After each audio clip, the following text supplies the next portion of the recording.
O litoral brasileiro, banhado pelo Oceano Atlântico, tem cerca de 9.000 quilômetros de extensão. A maior parte do seu território encontra-se na área tropical ou subtropical. As condições climáticas dessas áreas apresentam variações sazonais de pouca amplitude. Isso proporciona para os organismos marinhos do local períodos de reprodução prolongados, que podem se estender aí por quase todo o ano.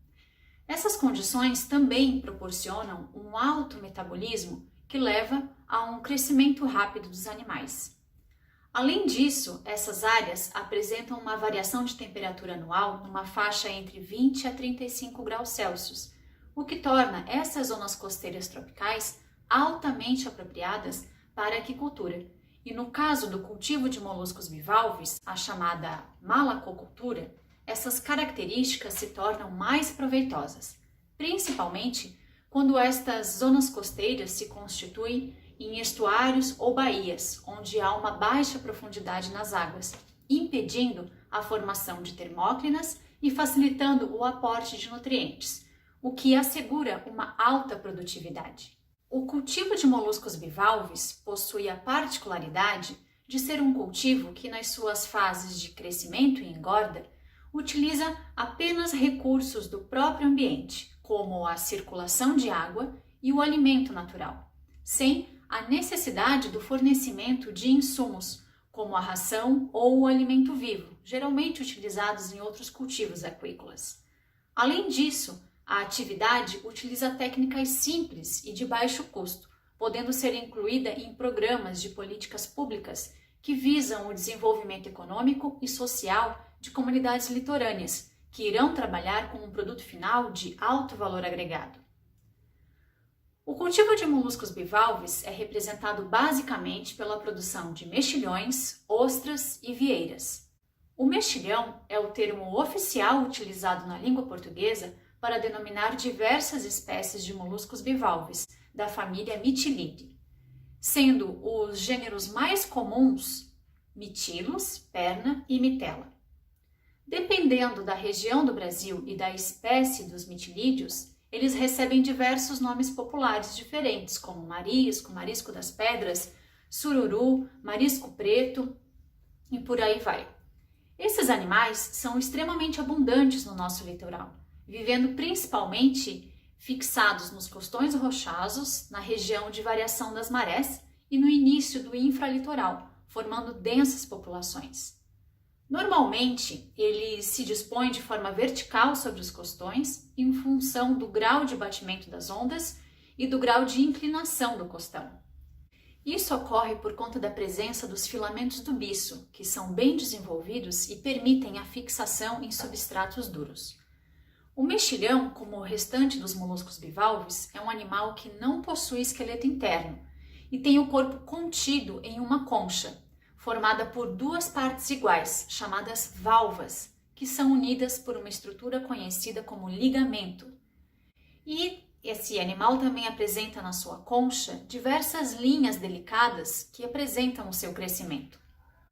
O manto é do tipo aberto.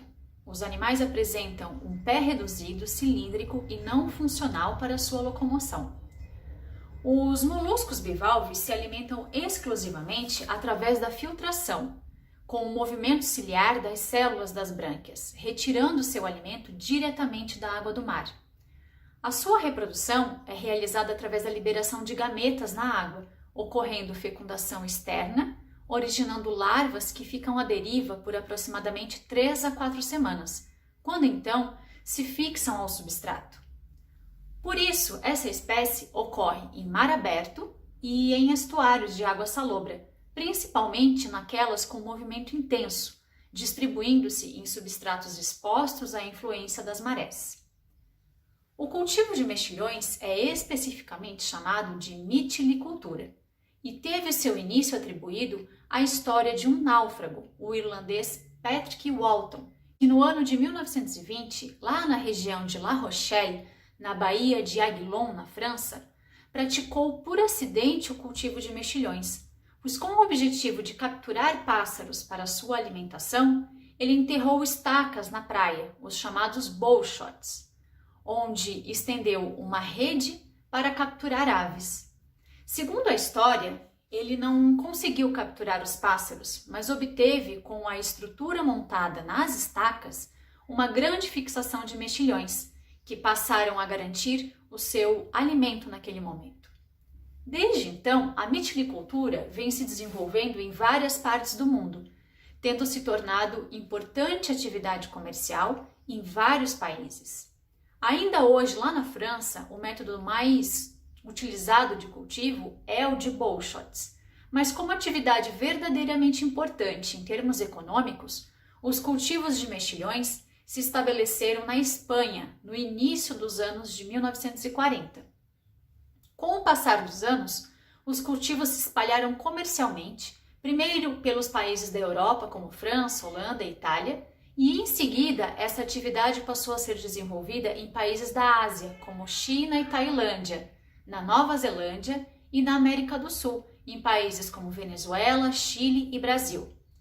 Aqui no nosso país, a mitilicultura teve início na década de 1970 e atualmente ela é praticada com grande sucesso em vários estados, como Santa Catarina, Paraná, São Paulo e Rio de Janeiro.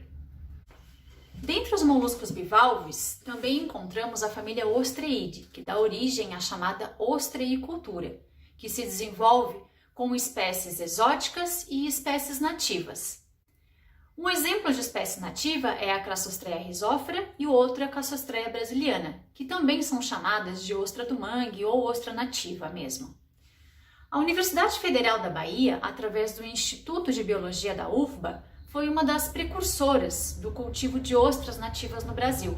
Lá na década de 1970, experiências foram desenvolvidas através de um convênio internacional que tinha o objetivo de avaliar a possibilidade do cultivo da ostra do mangue e demonstrar a sua viabilidade, desenvolvendo técnicas adaptadas às condições ambientais dos estuários aqui do estado da Bahia.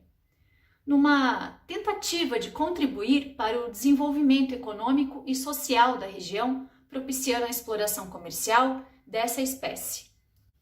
As áreas costeiras da maior parte do litoral brasileiro são caracterizadas pela presença de extensos manguezais, considerados ecossistemas altamente produtivos.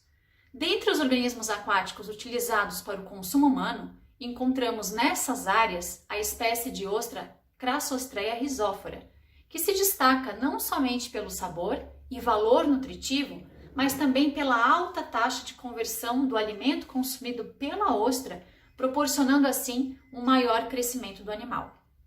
Essa espécie ocorre tipicamente presa aos rizóforos dos mangues, como as árvores aéreas destes vegetais geralmente ocupam as faixas média e inferior da zona entre marés. Este é o habitat mais característico dessa espécie de ostra.